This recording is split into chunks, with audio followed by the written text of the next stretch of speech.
It's no secret that firefighters have a very dangerous job, even more so in turn-of-the-century Nashville. Back then, horses pulled steamers to fight fires that often raged out of control. Bravery was a requirement put to the ultimate test by East Nashville's Fire Station number 4.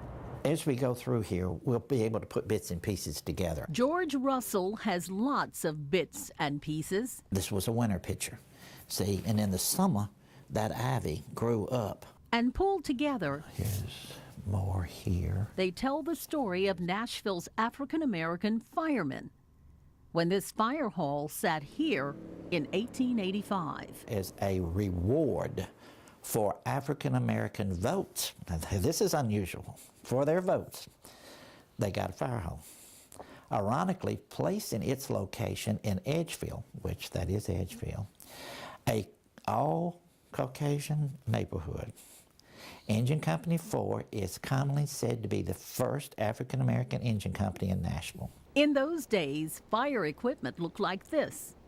Engine Company 4 was given hand-me-down equipment, but the same mission, to save lives and property. It would also be the first company to make the ultimate sacrifice, giving their lives.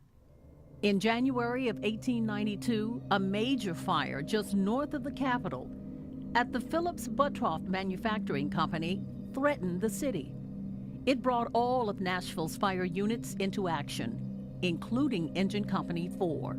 Gowdy, Allen, and Harvey were positioned at the Phillips and Buttroff Company, which was over in the north part of town, off of Jefferson back in there. A 3rd Avenue North directing water onto a fire in the neighboring Weekly Warren Furniture Company, where the north wall of the furniture store collapsed onto Phillips Buttroff property.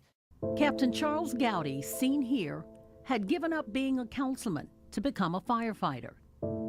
Stokely Allen and J. Harvey Ewing were also killed. Ewing was still holding the fire hose nozzle in his hands when his body was found.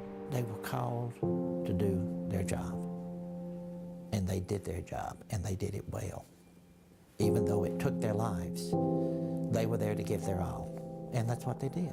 They gave their all. News of the disaster spread across the country, even mentioned in newspapers as far away as San Francisco and Los Angeles.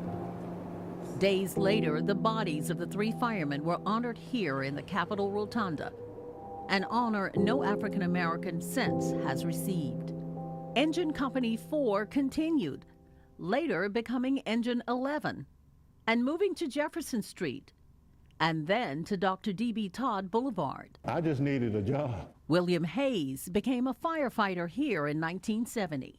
I'm kind of glad that I came here because I was taught and learned from the best. Because 11th had a reputation of firefighter. And when I came down here, they were some war horses. The firefighters here knew of their hall's heritage and worked hard to live up to the legacy. A lot of people say they give 100%, I gave 110. It remained an all African-American unit until 1974. We all were hired for the same cause, to help people. George Russell also served here and learned from a fellow firefighter with a familiar name, Fred J. Ewing.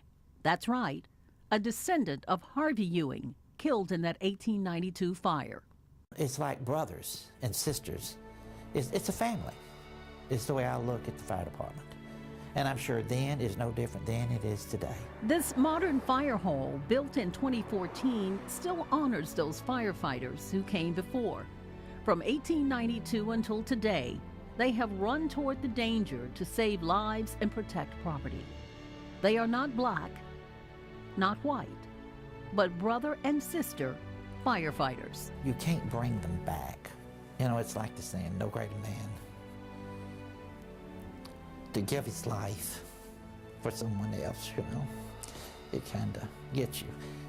Because, you know, that's the way we work. And that's the way Nashville firefighters are today. Fully integrated now, the men and women of the Nashville Fire Department still run toward the danger, but thankfully, using modern fire equipment and techniques.